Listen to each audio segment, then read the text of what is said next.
Okay. Good evening, everybody. It is Thursday, October 17th. This is ANC 5D's monthly Zoning and Development Committee meeting. We have three items on the agenda this evening. Let me quickly just summarize it for folks. We have quick presentation for BZA case 21214. For a project proposed at 702 Lyman Place Northeast, which is in 5D08 single member district. We have a presentation on BZA case 21220 at 1154 Moore Street Northeast. That's in 5D03 single member district. And then we have a BZA case, ID not yet assigned, for 530 Penn Street Northeast, 5D01 single member district. And if we have time, and I don't think we will, we were also going to have a discussion on the results and the changes that resulted from Zoning Commission case 22-24, although I suspect we will not have time this evening. Okay, with that, we're going to kick it off. We have our neighbor, Elizabeth Sell. Elizabeth, did you want me to screen share? I downloaded you. I know you are currently remote. Yeah. Did you want me to? Thank you. Let me do a screen share of your plans. Okay, I have them That here. would be great. I'm gonna do exhibit 5. I think I'll do that one. All right. Great. Actually, what I might do is start with photos. The photo probably brings it to life the best. And thank you, commissioners, Kevin, and other members of this committee for allowing me to come in such short notice and also to call in from such a noisy space. I really apologize for that. So just to give you all some background, my husband and I purchased our house in 2019. At that time, there was an addition in the back. You can see it on the ground floor, that second white space. That's the addition that the previous tenants had put in, and which was common in years past in DC. They did not get permits for this, and so it slightly violates the zoning code by about 1.5%, coming out instead of 10.5%, a little bit past the allotted amount. So what we would love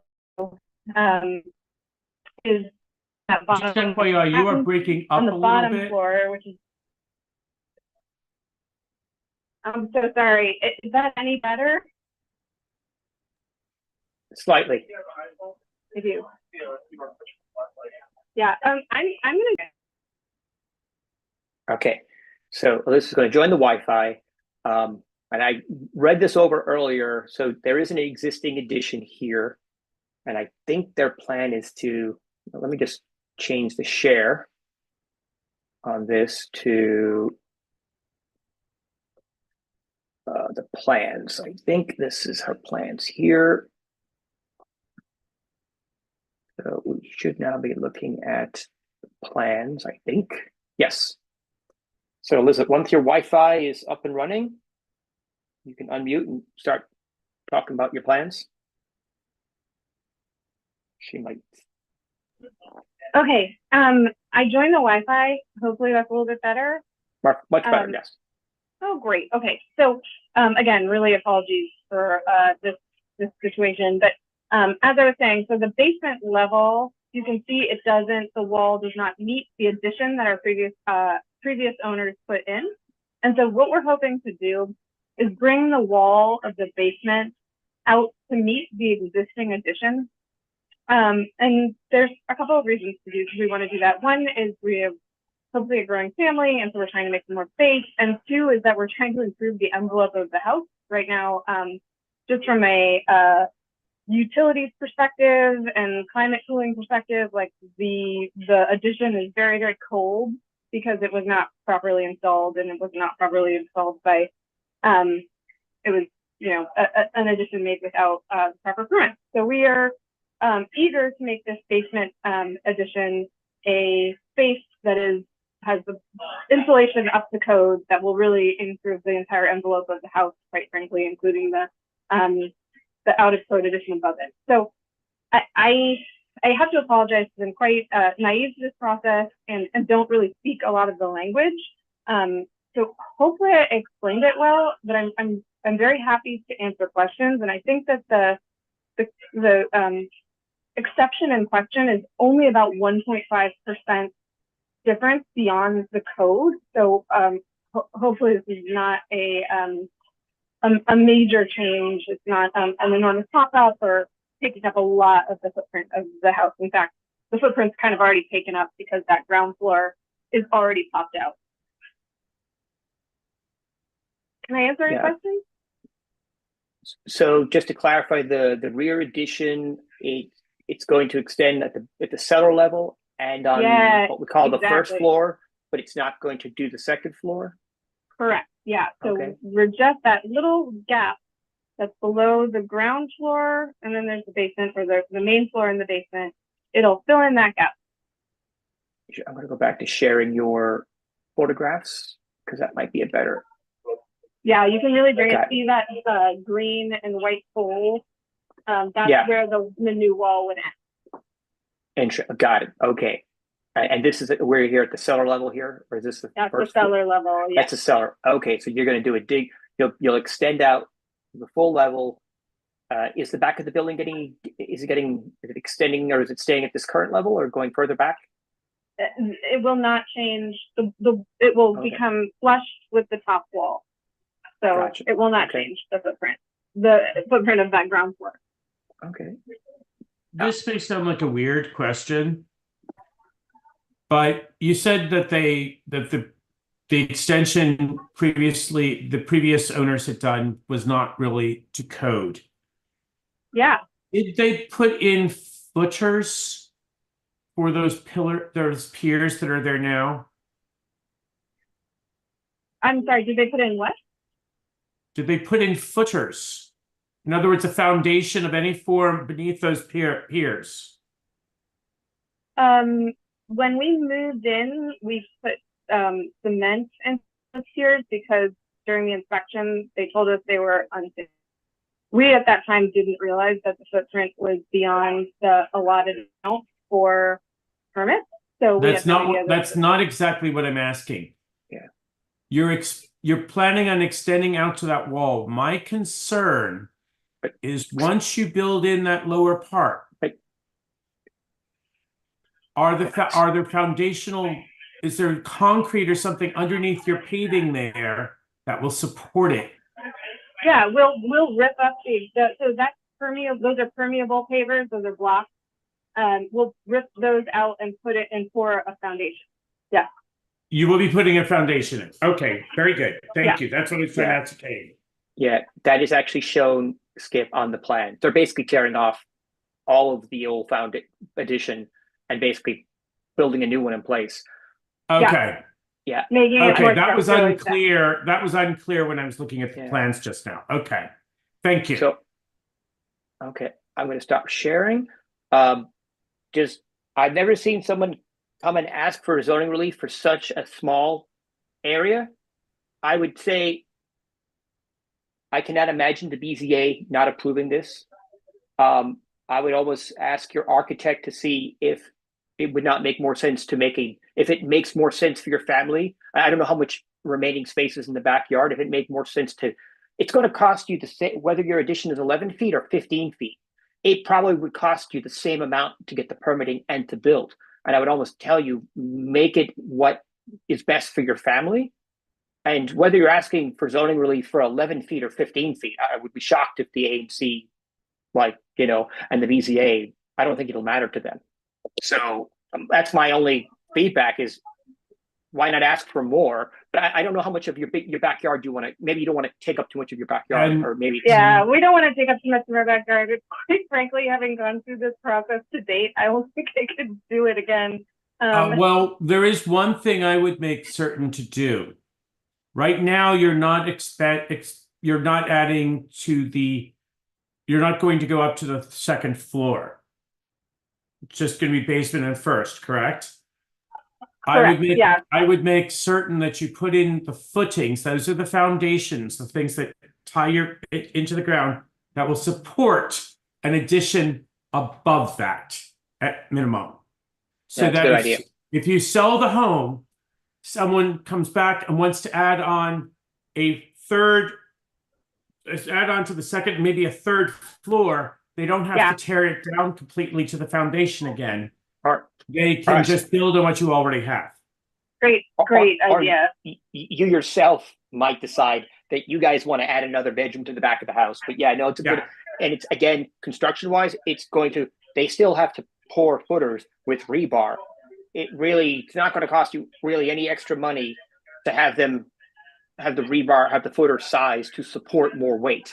And as long as that's, um, so anyway, yeah, I mean, It may have to go down a little bit more. I think if I remember reading in the regs, it's like, I think that 2 stories is something like 2 feet. Yeah. And I'm just pulling these figures out. I'm not saying they're real. I just remember, and the difference between that and say 4 is another foot, maybe. So Okay. I really appreciate that feedback. Yep, I'll bring it up. Yeah. So, Elizabeth, if you're on good terms with your neighbors, one of the things that always helps is to get your neighbors to submit letters. If you reach out to us, I can send you a little how-to, that way they can submit letters in support of the project. You've presented before us here. Now, your commissioner is Commissioner Reed May. I don't think he's here with us this evening, unless he's in the. I don't see him. He's not here, but he'll get a link to this meeting anyway, and he can watch this. And they can. I forgot to write in. Have they already assigned you a public hearing date yet? Has the BZA assigned you a public? Yes, January 22nd. January 22nd. Okay, so I suspect they will. Well, we do have a commissioner here, Commissioner Arbuckle. I'll let you speak for the ANC. What are your thoughts on the project? Yes, and he's also the co-chair of this committee as well. So I mean, to me, this project looks like the tamest project I've ever seen. So I would struggle to see what someone could be opposed to in it. Thank you, Commissioner.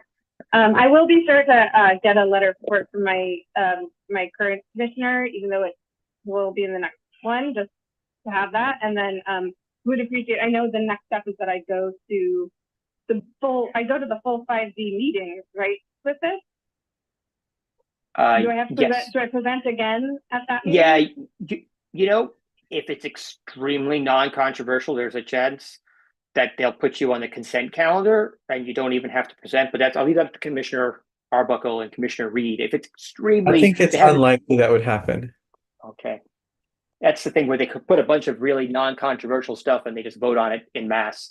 But worst case, they have a very busy agenda, so hopefully they wouldn't make you have to speak for more than a couple of minutes, and maybe Commissioner Reed can, but I don't think you're going to have an issue getting a letter of support for this from the ANC, and then you'll, get your, and by the way, even after you get your zoning relief, you can always, you can always go to your architect and have your architect change, like the plans to adjust the footers so it can support a future second story.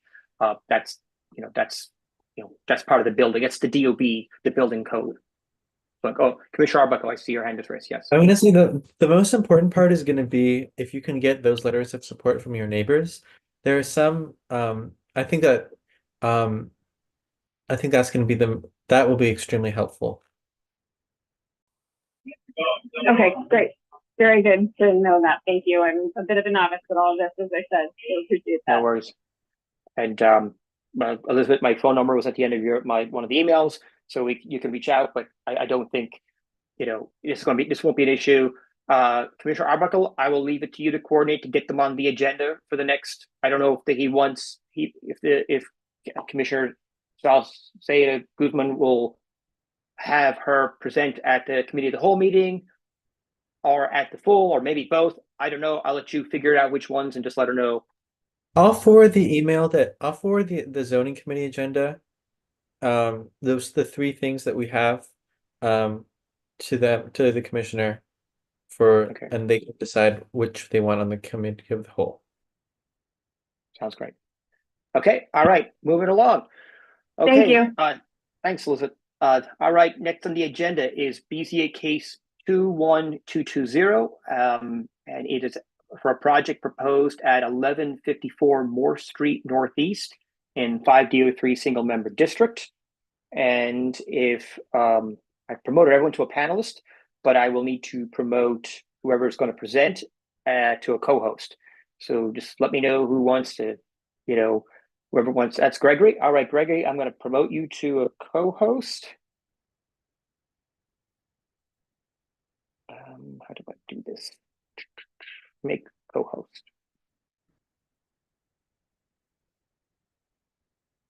And so Gregory and one of your colleagues, I'm sure you can introduce the team.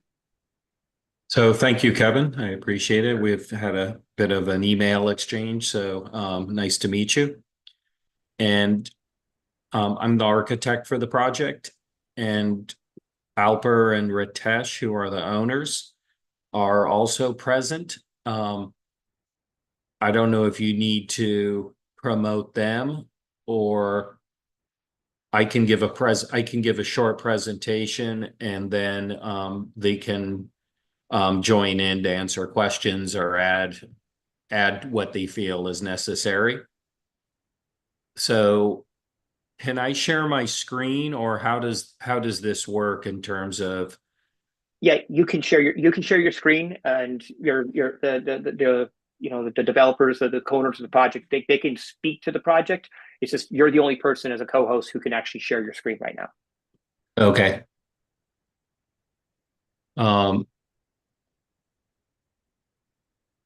So can everyone see this? Yes. Okay. I see it. Okay, great.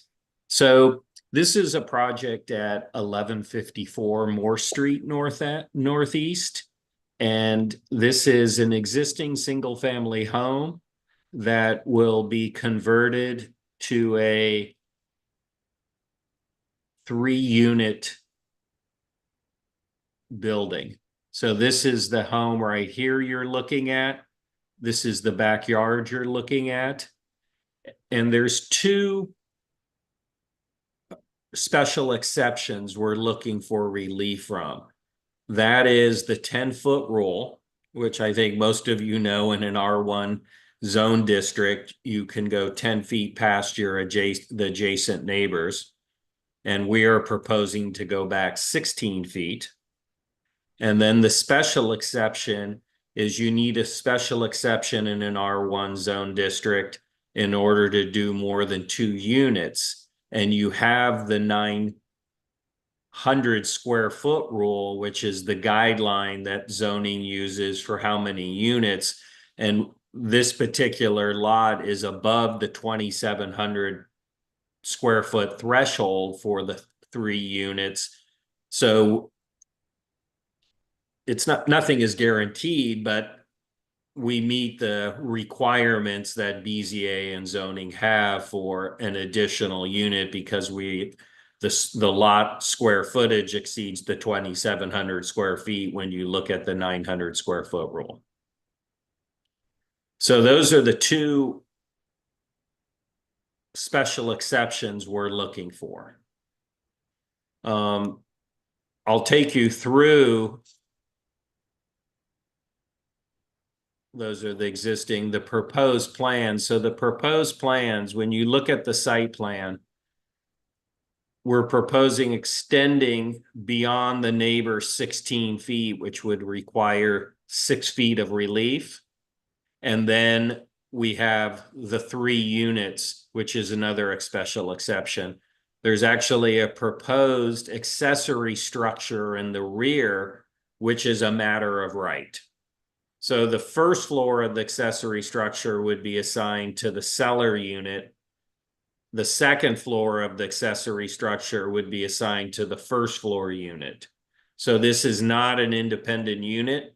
It's a home office. It's an accessory use for the particular units, the cellar unit and the first floor unit. We're providing the required parking in the back.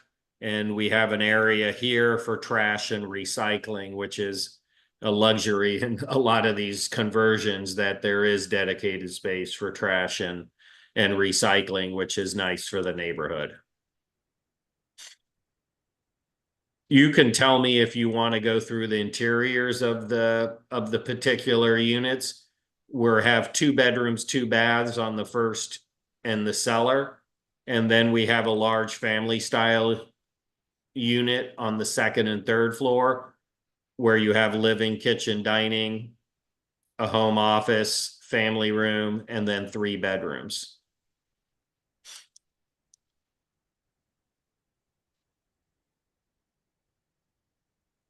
These are the elevations you're looking at, and this is a rendering of the renovation of that. There is a 3rd floor addition. The 3rd floor addition is a matter of right. So the only relief we're looking for is the 3 units and the 10-foot rule. Everything else conforms to all the zoning regulations as a matter of right. We actually created sun studies to show part of the special exception is you can't create an adverse condition in light and air for your neighbors. So when you're looking at the sun studies, this is the summer solstice. So this is June 21st. So at 9 a.m., there is a little bit of extra shade. Right here, you can see where the red. I think I had sent this to you today, Kevin. I had sent you the most recent some sun studies and proposals. But other than that, there's a little bit of extra shade here at 4 p.m. We actually did the sun studies at 9, 1, and 4, so you could see it at all times of day. So there's a slight here and here in the summer solstice, and then maybe 18 inches by 9 inches at noon at 1 p.m. And then there's a little bit here at 4 p.m. So that's the summer solstice. And then we're showing the spring fall equinox, which is 21st of March and 21st of September. So again, a sliver of additional shade and no additional shade at midday. Well, I guess I'm going to speak wrong. There's about a 12-inch by 12-inch area here. And then there's a bit of additional shade here that we have. And then you have the winter solstice, which you have a little bit additional shade, no additional shade midday, and no additional shade at the evening at 4 p.m. Yeah. So I want to focus more on the design. If you can go back to the plans and actually just walk us through, the floor layouts themselves. Okay, glad to. Because I did look at these before, and I will say I was disappointed to see that there wasn't a single family size unit.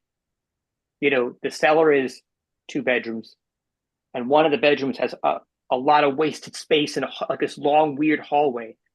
And the next unit is a 2-bedroom with a ton of wasted space in the hallway, and you can, exactly what I'm talking about. Yeah, the reason we have the long hallway is actually because of you have to have a physical connection from a bedroom to the exterior. So we actually had this as outside at one point, but switched it to a hallway, because you have to have that door or window or it can't be considered a bedroom. So we have two bedroom, 2 baths, but they also have the accessory structure at the first and second. The cellar has the first floor. The first floor has the second floor of the accessory structure. As everyone knows, so many people are working from home. So to have a home office and have some additional space, we do have a family style unit on the second and third floor. We have living, kitchen, dining, a home office, den, a family room, which could be a guest room because there's a full bath. And then you have 2 additional bedrooms and an office here. So you have a large unit. You really have 1, 2, 3 bedrooms that could be considered bedrooms and a den. Yeah. I mean, the unit is huge. That 3rd unit is huge, but there's 2 bedrooms and then dens. Like, I mean, most people consider this can 3 be bedrooms. Considered a bedroom, the family room. It has a full bath and it has a closet. So we're calling it a Okay. family room, but that's actually a bedroom. It's classified as a bedroom, and I can relabel that as a bedroom. And Okay. then you also have 2 home offices, which, as you know, you can have a day bed for a guest, but you have 3 bedrooms for the people that are living there and two offices in that space. So it really is a family oriented unit. Okay. Could you show us the rooftop deck area?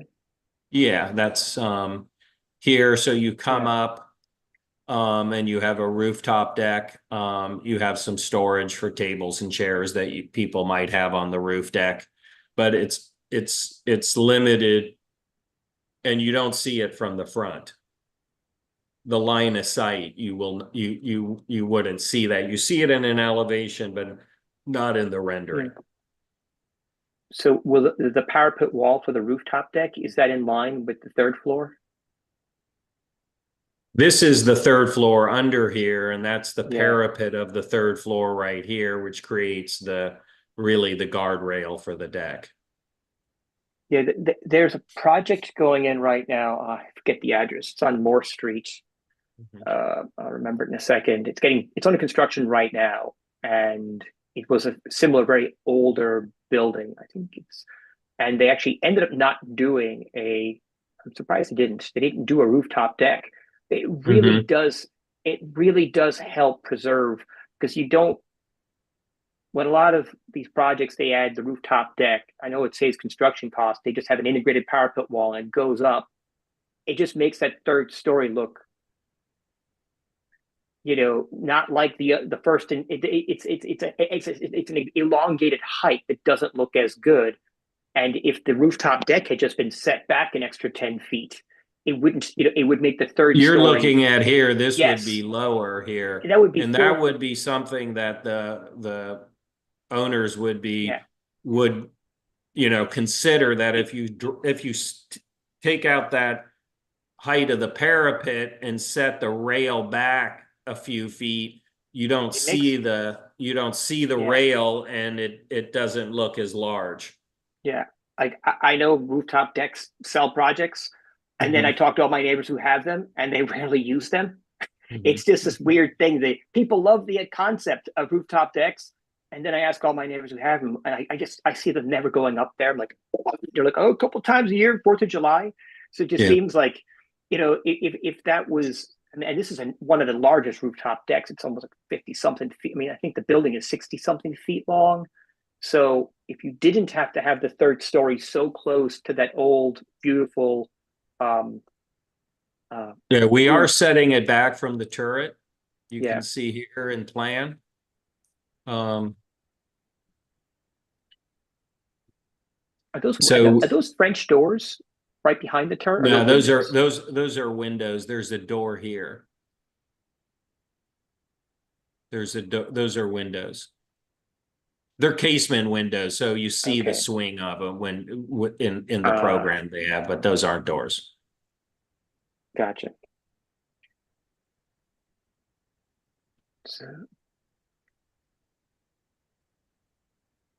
So we do have a letter of support from the neighbor adjacent at 1156 Moore Street. The owners have reached out to the neighbor at 1152, I think a half a dozen times, and have not been able to connect to that neighbor. They can speak a little bit more of that in terms of that, but they have been reaching out to the neighbors. And the one at 1154, we have a letter of support for. And then, excuse me, we're 1154. The neighbor at 1156, which is the neighbor adjacent to it, has a letter of support. And then 1152, they've tried a half a dozen times. They've multiple ways to get in touch. And it seems like the address, when you look at Property Quest and the records, that the neighbor lives there, but I don't think the owner lives there, but I don't think they actually do. I'm I'm not sure. They have had no success trying to connect and to speak with the neighbor at 1152. They have another letter of support from someone a couple of blocks away. I don't know if that is, it's not in the immediate area, so it's not as relevant as the support letter from the neighbor at 1156. Okay. Well, we've got a single member district commissioner, Commissioner Roblin is here. Commissioner Roblin, this is your single member district. Do you have any questions, thoughts? You are muted, Commissioner.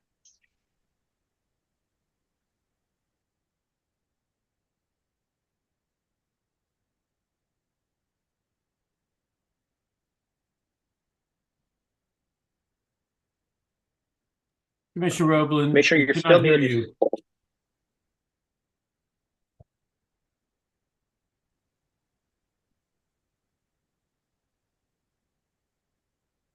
Commissioner You're still Robin, we muted. can't hear you. You're muted. All right, Commissioner Arbuckle, do Oh, you have thoughts, concerns? I have some questions. So in terms of, so there's like that courtyard area. In terms of the design, is it going to be like friendly for kids to run around in?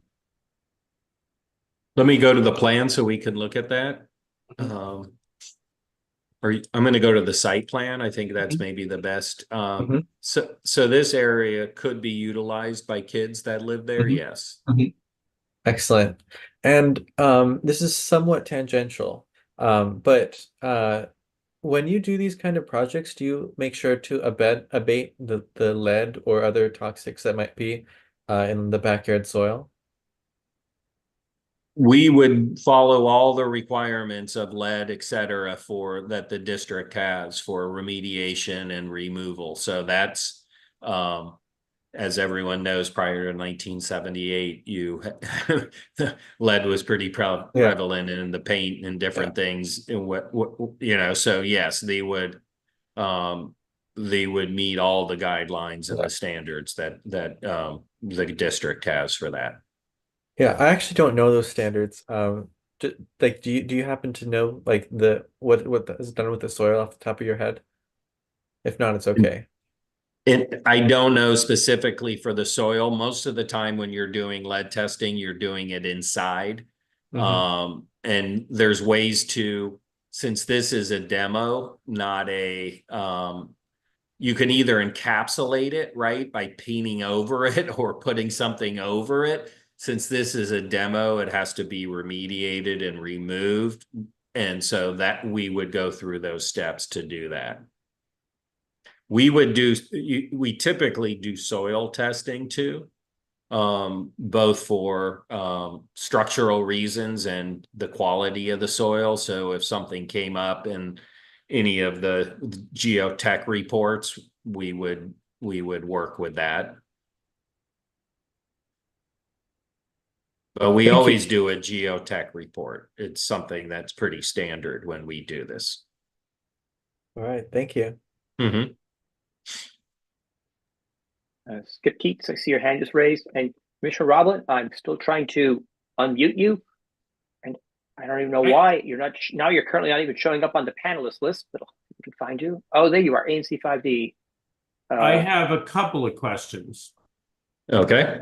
The first question is the stairs in the back that say up that point toward the parking space. Are you going up to the parking spaces? No, you're going up to the second floor of the accessory And how do you get to the structure. parking spaces? Well, oh, you mean here? So Yes. the parking spaces are going to be above here, the rear yard. So you would go up those steps to get to the parking as you're coming. So the parking, so the yard is below ground level. The yard is below the first floor. You go. Okay, so it's on the basement level. Okay. Well, not fully. You're gonna have to go down some steps to get to the basement. So it's sort of halfway between the cellar level and the first floor. So from the first floor deck, which you see here, you go down to the backyard. From the backyard, when you're standing in the backyard, you will go down into the cellar to a well in the Okay. cellar. And then when you're here, you're gonna have to go up to the parking, so there'd be Okay, some it looked like stairs a there. full flight, so that's why I was asking, because I would have thought that the parking space was on level with the alley and the street and the It backyard. is, but we're gonna have to dig out some of the rear yard to get some of the cellar in the rear to get natural light into the cellar in the rear. Okay, That was the reason we're changing the grade slightly, is because the cellar at the rear currently is completely underground. And so we wanted to have a well and bring natural light into the cellar. And so in order to do that, we're going to excavate some of the rear yard to get it lower. We don't want the cellar to be completely buried, right? So you go down to the cellar, you go from the rear yard, you go up to the first floor from the rear yard. This switchback stair takes you up to the second floor of the accessory structure. I understood that. And then you go, and it's a little complicated with all the up and down, so I appreciate that. And then you go up to the parking. Okay. Second Greggy, set of questions Hey, relates to the I- accessory unit. Skip, I just want to piggyback on that. Greggy, can you do a 3D rendering? Because that's going to when you present to the ANC, they're going to spend all their time just trying to understand those grade changes. Do you have a 3D rendering of the back that shows? We don't show it going down to the cellar, but this is basically what happens coming down. We'll do another rendering that's a lot clearer than that. Okay, yeah. But You we clearly have can it in the do plans.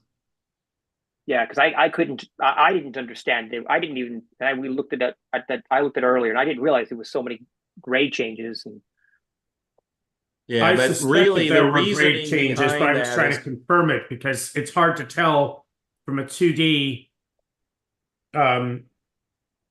plan. if it would help the ANC and then in turn help the BZA, we'll talk to the owner and put it, even if we don't do a full color rendering, if you have it as a drawing that shows it, so it would really explain a lot graphically. Yes, another thing you could do on these is make a note of the heights above ground level, say the street level, or below ground level. Sure. Just like you have your figures for the 20 feet here and 16 there. Something like that might also help, because from these plans, it's hard to tell how far you're going down. We usually show it on the elevation. So when you're looking at this, you can see that the front grade is right here. And then the first floor is here. So we're actually going down from You're going down 3 feet, it looks like. 3 feet 2 inches. So we can bring light in. So, but we have all the. I get that, but what I'm getting at though is because the yard will essentially be at that 3 feet, -3 feet 2 inches. When you get to the Exactly. accessory building, someone may not realize that.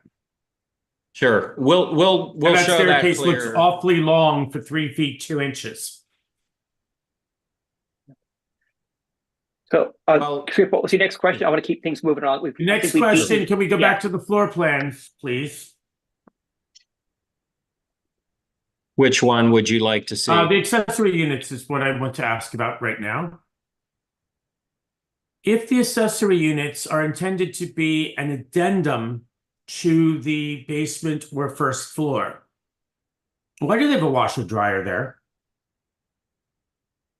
The developer has done this on most of his projects. It's a convenience. So What And concerns me it is that doesn't may be have a used- kitchen, it just has a sink, so there's no kitchen, there's no refrigerator or cooking in there. But if someone is sleeps in there, then they can have a washer and dryer. It has a bathroom, so it could be used as a bedroom, it could be used as a home office, but it does not have a And it could kitchen. be used for Airbnb. Well, you can Airbnb any bedroom in your home, right? So I know the district's been cracking down on that, so I'm just. it has to be your primary residence for an Airbnb. You have to live there and the unit. So it's super hard to sort of figure out what a particular owner of this would do with it. But it's really for incidental use and for the use of the primary. It's not meant to be another unit. Okay. And Can we go back up? we purposely didn't have any cooking or a refrigerator or anything that would really tip it to being another unit. But that stuff could be added. Okay. Can we go to the main plan again? There was one other thing I noticed. I want to make certain I understand it properly. The first floor or the Oh, upper I know what it floors? was. It was a spiral staircase. One of the problems I've heard from people who have those spiral stairs is that they are too tight to bring anything up and down, particularly groceries. Mhm. How big are those treads going to be and things like that? Will someone be able to take groceries from their car and bring them up those stairs or not? Well, I hope so because the parking is back there, right? So Exactly. That's why I'm asking. so I'm gonna do the measurement right here when we're all here to Because I have several friends who have that, and that's what they have discovered is that it's practically impossible to bring groceries up their spiral stairs. And so this I- is a little bigger than some, it's 3 feet. So a lot of them, they do 5 feet. This one is 3 feet. This one is 6 feet in diameter. So it's more gracious. A lot of those spiral stairs that are really tight are 5 feet in diameter. So you only have 2/6 clear. This is actually, it's not 100, it's not right on the center, but anyways, it's right at 6 feet, the diameter of this, Okay. which would be pretty comfortable in terms of navigating up and down the stairs. Okay. Those are my questions. Thank you. yeah, I'm going to piggyback on what you said about the spiral staircase. I have a project next to me, really beautiful condos, and it was a BZA case, and they were supposed to have, like diagonal stairs at the back, and then when they got built, they built with these spiral staircases. And it looked really cool. Everyone next to me parks in front. They don't park in the street. The only times I see a car parked in the back is when they want to charge their electric car because they can't get the stuff up and down. And in fact, the developer ended up moving next to me, and he had a baby like a year ago. They always have to go because you can't carry a baby up and down the spiral staircase. So I know they're really efficient in terms of sizing, but they're really not functional. Like all my neighbors next door, their cars were always parked in the street because they don't like going up and down the stairs. I know that's not a zoning issue. It's just, I just think people, they look really cool, and then they're Two really of the not 3 units have access with straight run stairs going down to the Okay. cellar and going to the Yeah. first floor. That's good. Right here and right here. It's the second and Yeah. third floor unit. But to get up to the second floor, you would literally have to have a stair that goes going up 2 floors. And you would take up the whole backyard. And so we wanted to have outdoor spaces for the units. Gotcha. But it is a 6-foot diameter, not a 5-foot diameter. So it makes it much easier to navigate up and down the spiral stair when it's more generous. I will add in one more comment.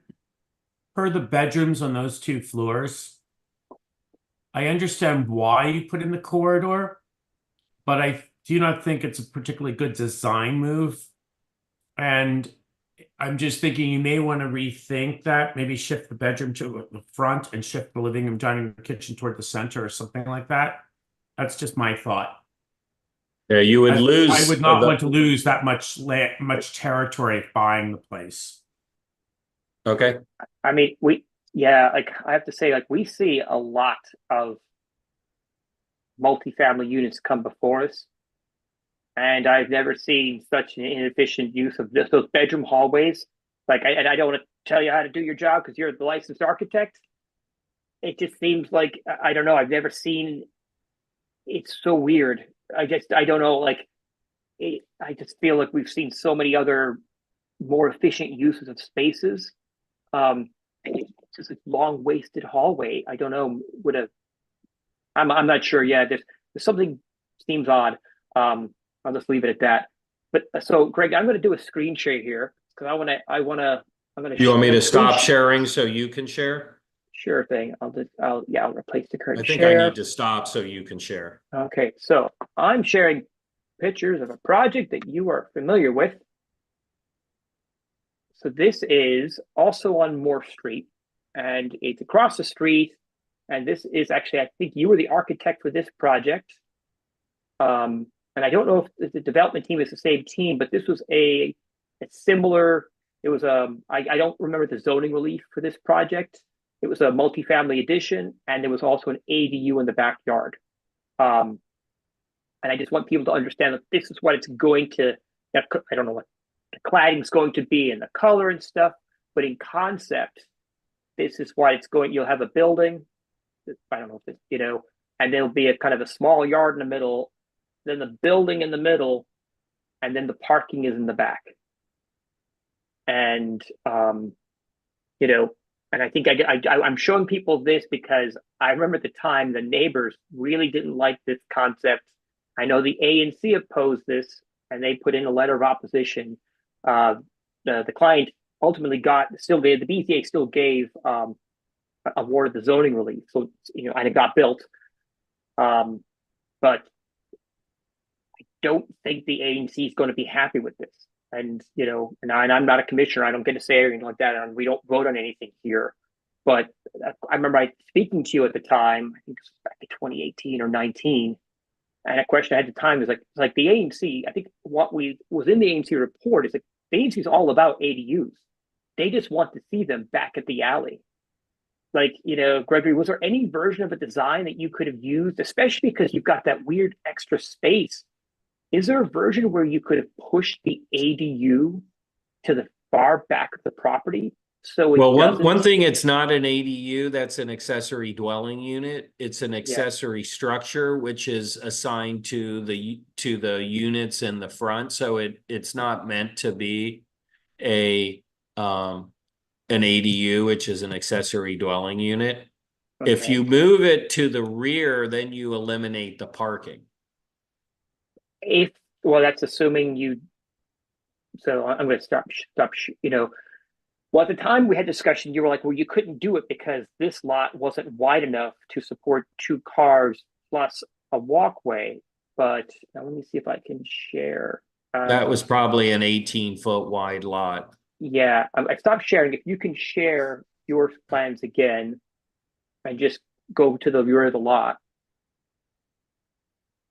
Because the ANC wants actually to see more carriage house style things built, even if it means, well, one thing to understand too is that there's a accessory structure right where we're putting ours, so it's not going to be alone. When you're looking at that, I'm going to show you, we're abutting the neighbor's accessory structure, which is right there, which doesn't go all the way back. So it's somewhat different than what you showed because we're up against an existing structure and theirs does not go all the way back. The parking for theirs is towards the alley from that. So it's a little bit different. And then, so we would be adjacent to this existing accessory structure. But if you could go back just to the downward that view. To the site plan again? Yeah, site plan, please. So What is I mean, shaded is the existing yeah. structure. So your lot has the lot line of kind of, I've never seen one like that before. Could you, I mean, is it possible to design an accessory structure, whatever you want to call it? Could that have been in the back such that the garage is on the first floor and then you had a larger ADU? Well, the You know, thing is that we're trying to work with the neighbor and not and let them use some of the property that is actually at 1154 to be a good neighbor. Because if we built on this area that's on our property, which we have a right to do, they couldn't access their accessory structure. Oh, is your client signing an easement? With the No, this is the property at 1154. All right. Could you explain again?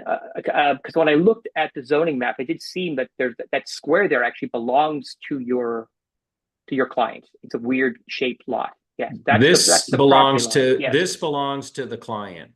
Got it. So it looks like the next door neighbor, just in the history, someone built a garage on land. They that probably wasn't didn't even theirs. get a permit. They probably just slapped a garage up there, right? So is your client now, is there going to be an easement entered into the recorder of deeds, capture the fact that, I mean, there's something, The client would really have to answer to that. I can't, Okay. That's a legal issue that I'm not comfortable. Yeah, because like I look at this and I think you could have designed the accessory building to go to the far rear, a covered garage, put an ADU, whatever you want to call it, put that apartment working space on the second floor, and not have that in the middle of the yard. Yes, I understand there's an existing shed structure on the other lot,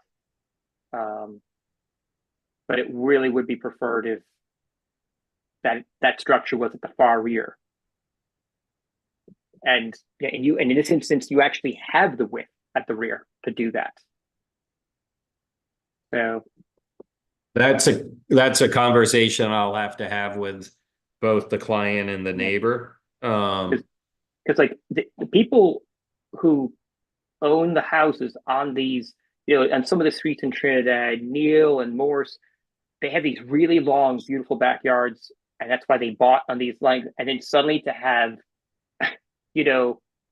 this structure show up right next to their long backyard, and it goes, I think the argument the ANC did at the time, they just felt that these ADUs plopped in the middle of ADU accessory building, putting whatever they are, putting them in the middle. It kind of goes against the spirit of the RF1 zoning, which was meant to be these yards. And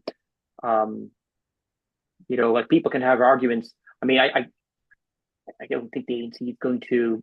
I mean, I think they will want more family-sized units in the front building, but I suspect the accessory unit is going to cause more heartache. I wish Commissioner Roblin could unmute herself. That's possible. No, she's still unmuted. Commissioner Roblin, you've joined as ANC 5D. Is it possible for you to join as your own dial-in? Is there another account you can dial in? I don't know. Or you could also use the dial-in number. There's a dial-in phone number as well if you want to try that. We also have Commissioner Arbuckle. Is he still here? I'm still here. Yeah. No, I know you, Commissioner, you weren't on the ANC when this was when the other project went in, so you might have very different opinion. Any thoughts, concerns? I guess wait, I had a thought and now I'm suddenly forgetting it. Oh, so when I saw the relief, isn't the relief is for violating the, like, going beyond the 10 feet Yep. and Yeah. for the 3 3 units. units. Yes. But So is the accessory unit just by right though? Accessory unit is a matter of right. Mm-hmm. You can have an accessory unit up to 450 square feet. This is actually less than that. So when we're looking at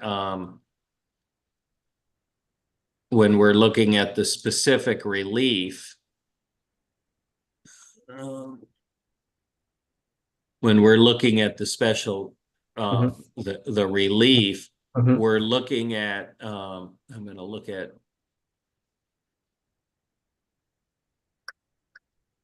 I can give you the exact number. It's like 356 square feet as opposed to 450. So it meets the requirement Mm-hmm. of everything here meets all the zoning requirements except the relief, which is the 10-foot rule and the three units, which you need a special exception for in order to have more than 2 units. But BZA typically grants that as a matter of right if you meet if you're at 2699, you're not going to get the 3 units. If you're at 2701, typically you get the 3 units just based on the 900-foot rule. Mm-hmm. It's if you with the parking spots, like, so if you had put them as a carriage house, I guess for one thing it'd have to be like a total of 3 stories. Would that be like impossible according to the You can only Yes. have 20 feet for a accessory structure, so you can't do 3 stories. So the accessory structure is limited in height, Yeah. which is much less than the primary structure. Mhm. So that's So- why you can't do it Yeah. So- directly against the back. Commissioner, we got to keep things I moving, figured but it I see out. Skip. Can All you right. hear me I now? was about to say, Skip, I see you have a hand raised. I'm going to give the final word to Commissioner Roblin, and then I want to move on to the next zoning because I want to be respectful of people's time. Skip, I'm sorry. I'm You get to- sorry. Well, That's actually, Commissioner Skip can speak because I'm totally confused. I know absolutely nothing about zoning. I hate to say it. I know things about other things, but not zoning. But I've been listening and trying to take it in, and I'd love to talk with Hector and Kevin, you guys after, to just get more knowledgeable, because you know me, I am not. I'm just very confused. But yeah. But thank you. All right, Skip, you get the last word. I have a real quick question. On one of these floor plans, I don't remember which one, I saw that the yard will be bricked. DC really wants to have ground that's available for grass and things like that. Are you bricking the entire courtyard thingy there that's listed as the rear yard? I'm trying to find out where you saw that because that's not the intention. So when you're going to That's how I remember seeing. So when you're going to the site plan, you don't see this bricked in. And I'm looking at all I remember seeing it somewhere. At least I think it was this one where it was bricked in a bit. And all I was going to say these is, are if steps it is going being down bricked, yeah. some of it needs to be grass in order to ensure that there's drainage and things like that.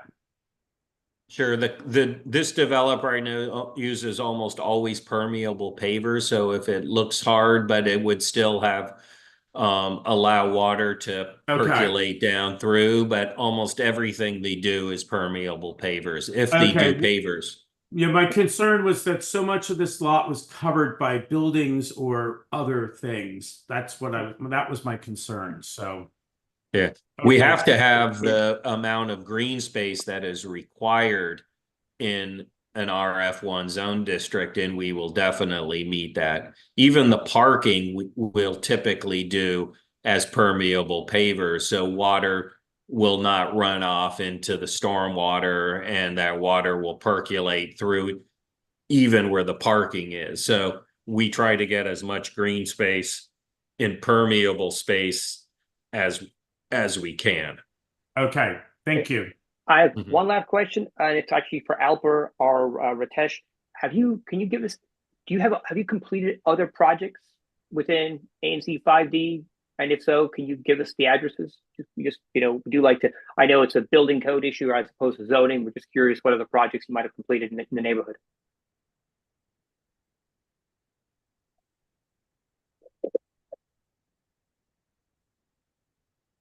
And I have tried to promote them. They're actually, let me click the allow to talk button.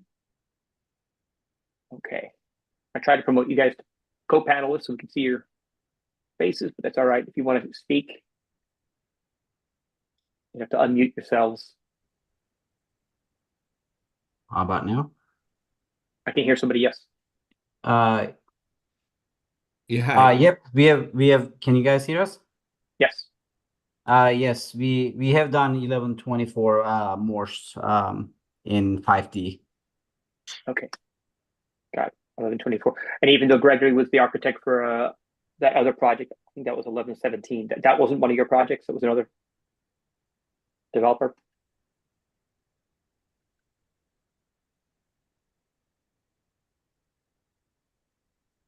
Sorry. That was the 1117 Morse. That was another. That wasn't you guys.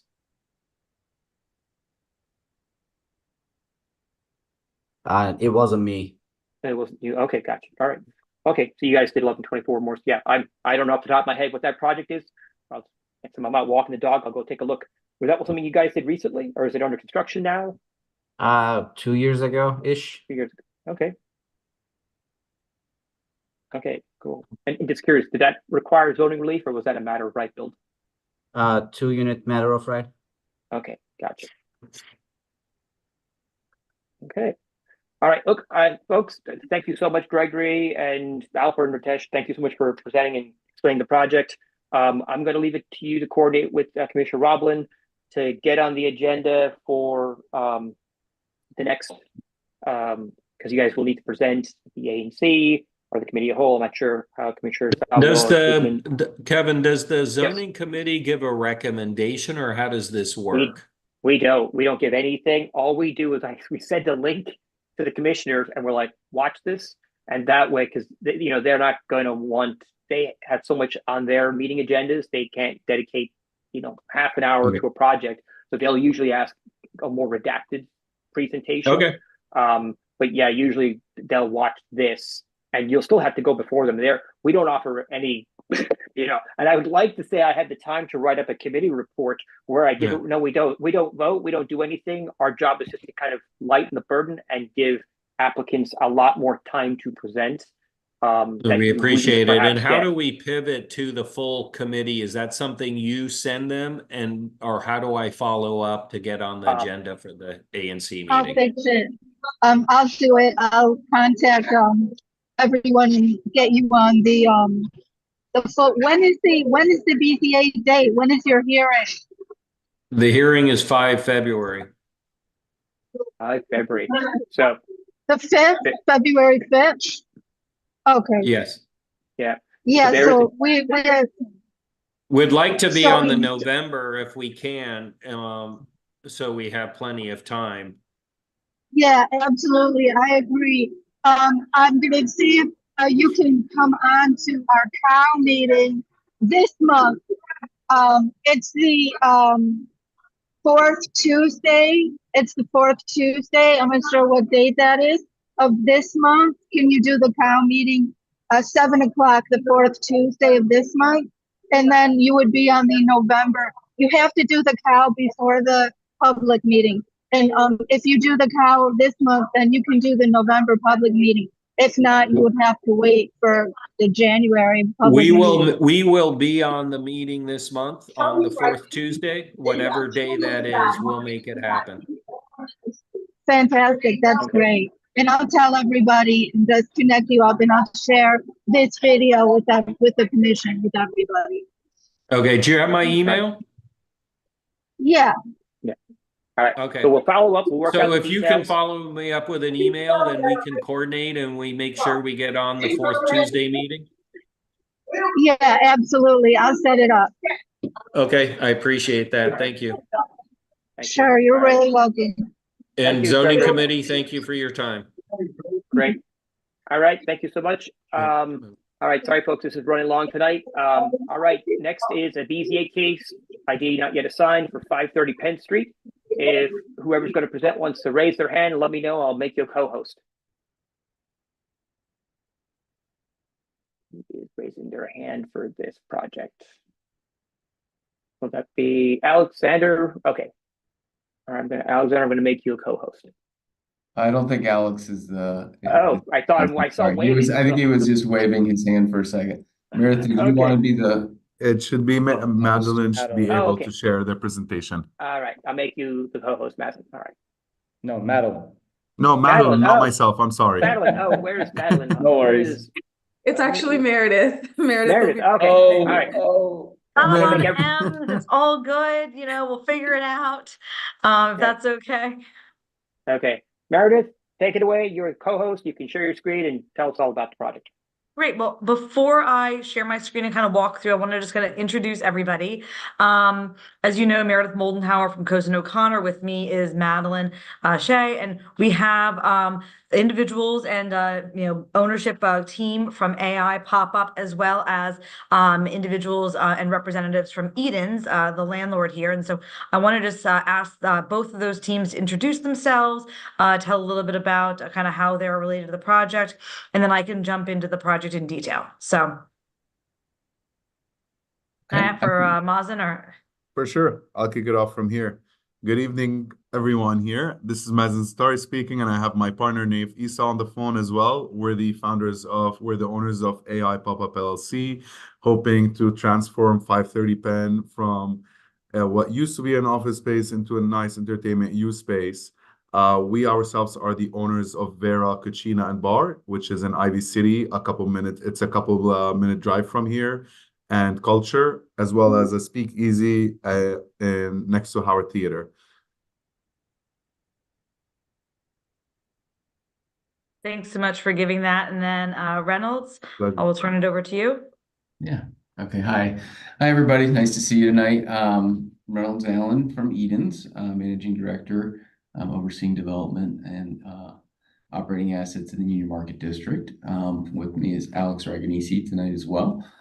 And we're here tonight to demonstrate our support of this project and the proposed use with the AI pop-up. Thank you for giving us time on your agenda tonight. As we typically like to start, we always think about the Union Market District, starting with the small area plan, which is the key planning document that lays out what the vision and expectations are to be for this overall area.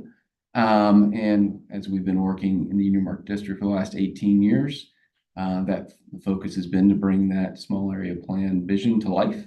And so that's one of the reasons we've partnered with the AI pop-up team here. It's a great example of adaptive reuse of, as Mazen said, a former office space that was vacated during COVID, and now being reused into a great dynamic use that we look forward to seeing here. Fits in with the overall idea of bringing more mixed use into the area and further complementing what else is meant to be here. Thank you so much for giving that background. And so I'm going to start our presentation, just kind of walk through the specific details of the project. So we're here for AA Pop-Up LLC as the applicant at 530 Penn Street Northeast. The property is located here on Penn Avenue, and it abuts two abutting PUDs in the red block. You can kind of see faintly behind the zoning image that this is one large lot, but it's made up of three existing structures and buildings. And that will just be kind of important as we talk about like the distance from other existing structures and what it abuts. You'll also notice that it abuts an RF1 zone to the rear, but as I think a lot of you know, this is not residential housing. This is, the National Park Service's storage area, as well as a solar panel farm. And that the closest RF residential property is actually back past Mount Olivet on Mount Olivet Road, closer to Oakey Street. And then obviously, there is a residential mixed use in the abutting PUD project that will come up in a bit. just so for context, this is the proposed building as indicated by Eden's. This was an office space, and you'll see that from some of the pictures. The tenant vacated during COVID and had not returned. So as we talk about kind of the intent of some of the programs that impact, why we're here tonight, it's obviously the desire to activate this space. The existing space, as I said, two other structures to the left of it as you're going towards New York Avenue. The space that abuts it is a music theater, and then to the left of that, closer to the larger residential mixed-use building, was a food production facility. To your right of it, you can see Songbird as a restaurant, just to kind of give some context of what's surrounding and abutting the site. The proposed use that we're talking about today is a short-term lease to transform this vacant office space into an assembly use as an entertainment venue space. The concept here is a temporary change of use for a new DDOT Department of Buildings pop-up permit program. This program I'll describe a little bit more in depth, but it required that there would be no structural changes here. The AI pop-up team, have incurred in a lot in regards to improving and making the space available for use, but there is no intended nor have there been any structural changes to comply with that original concept of the project. So, actually, when my client called me, I had not even heard of this project yet, and I find myself to typically be pretty aware of what's happening in DC and the Department of Buildings. But the Department of Buildings launched a new program to try and activate projects throughout the city in April 22nd of 2024. And it was obviously named the pop-up permit. The concept was to allow applicants to receive a temporary C of O, so not a permanent C of O, but a temporary C of O for use of a pre-existing space that was an existing vacant building, and allow it to be used for 1 year as that building is potentially going through the desire to release it and have it be a faster, more efficient process to get this temporary C of O. Part of some of the conditions for that was that there could be no major renovations that were needed in order to have the use be identified. The Department of Buildings identified on their website, which they still do, that this is going to be a 15-day application process to obtain the temporary certificate of occupancy. And, they even identified this exact use case as, what they were intending for the project. They were intending the concept of converting a vacant office building to an assembly or other type of use through minor, changes, but no major construction. And that's exactly what happened here. AI Pop-Up got in touch with Eden's. They were excited about the opportunity. They were excited to avail themselves of this great new project. They coordinated with the Department of Buildings, applied for and were issued a temporary certificate of occupancy for assembly use for art and music activation on June 26, 2024. They went forward. They spent over millions of dollars in getting equipment, getting the space to be ready, coordinating with event individuals to come to the space and marketing, and then selling tickets. They hosted several events. The intent here is so this is not a every night event, but this is a special event venue where they have a few events, every month. And so they've held a couple events at the space, all that went off, very positively, including starting in September of 24.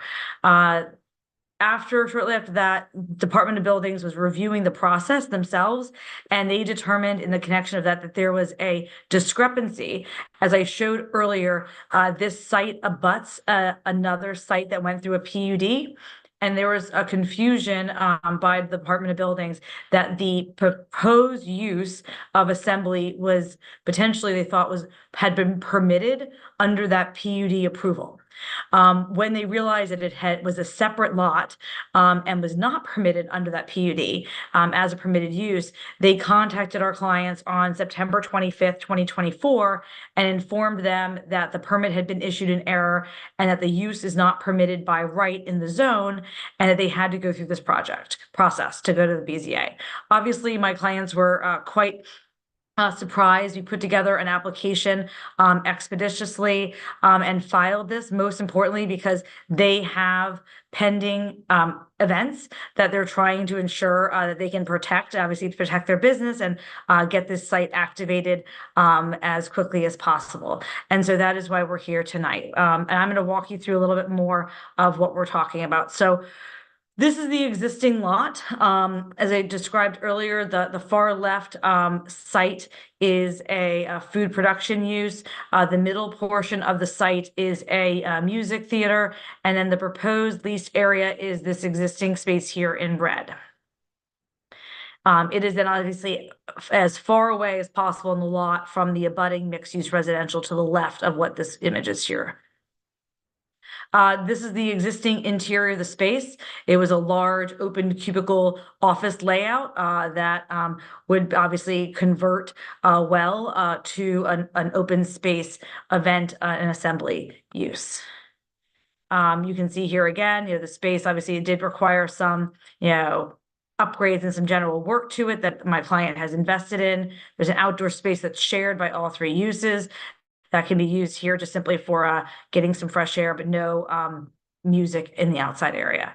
Here's some images of kind of how the space was utilized with the DJ stand and people being able to kind of gather around and participate in either art exhibits or music exhibits or other types of events. Here are some other images from some of the past events that were held at the space under the permitted C of O that the Department of Buildings issued.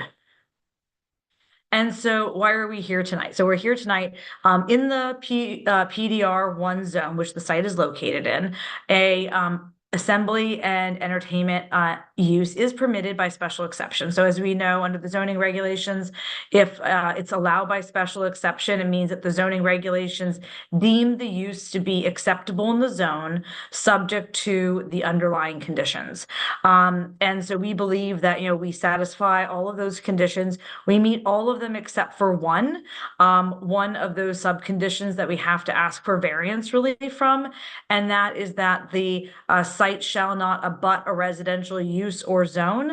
And as I showed you on that first slide, we have to ask for relief because we do abut the RF1 zone to our rear, but that has, substantial distance and is a National Park Service recreational center. And then we do abut the PUD that has a residential use in it, but we are actually really separated by two other structures that are on our own lot and separate our property quite substantially. So based on those two unique factors, we believe that we satisfy the variance test, as well as our, detrimental reliance on the temporary C of O that was issued. And we look forward to activating this space and hopefully kind of answering your questions tonight about, what exactly will happen here, and, walk through any other questions. But we think that at the end of the day, this will be something that, will activate a vacant office building, complies with the intent of what the city was trying to do. We just have to now go through, unfortunately, an extra, process, which is good because we get to be here before you tonight and make sure that the community is aware of it. So we'll open it up to any questions. Hey, Skip, you have a question? I have a couple questions. The first one is, why did DOB provide a permit and then rescind it? What was wrong? I mean, sounds like the purpose, you're complying with, at least the way I understood it, you're complying with the intent of what the pop-up stuff was supposed to be. So why did they issue and then rescind it? So I think one of the reasons why we point out that this was a brand new program was because I think that there were some, initial hiccups. As I've said, we've spoken with DOB leadership. There was a misunderstanding as to the lots and whether this use was authorized under the abutting PUD. And that's what we've been told.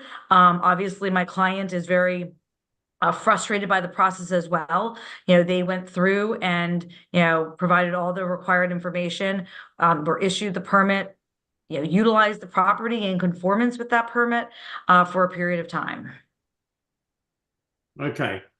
I'm asking this question partly because I'm sure Kevin remembers, there's another issue where DOB issued a permit and then rescinded it that came before this board not long ago.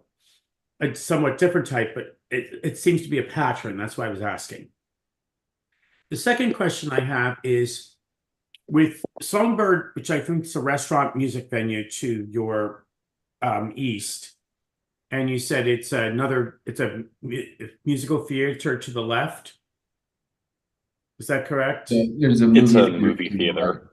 Oh, I know which one it is then. Okay. Will your venues raise the volume much at all? I doubt it will with those two there already. As far as the neighborhood goes, and what the other part corollary to that is, what type of hours would the changes have here for it? Would it be in alignment with the two on either side already? So, because this is an event venue, this would happen most likely during the weekends, later in the evening. So it would either be kind of at the tail end of other locations. So it would be feeding off of individuals that are already existing in the neighborhood. We don't believe this is going to be, it will be kind of servicing those individuals that are in the area already or have already come to other locations, and then provide a second location for them to go to kind of feed off of the existing restaurants that are either next door or around the area. Okay, thank you.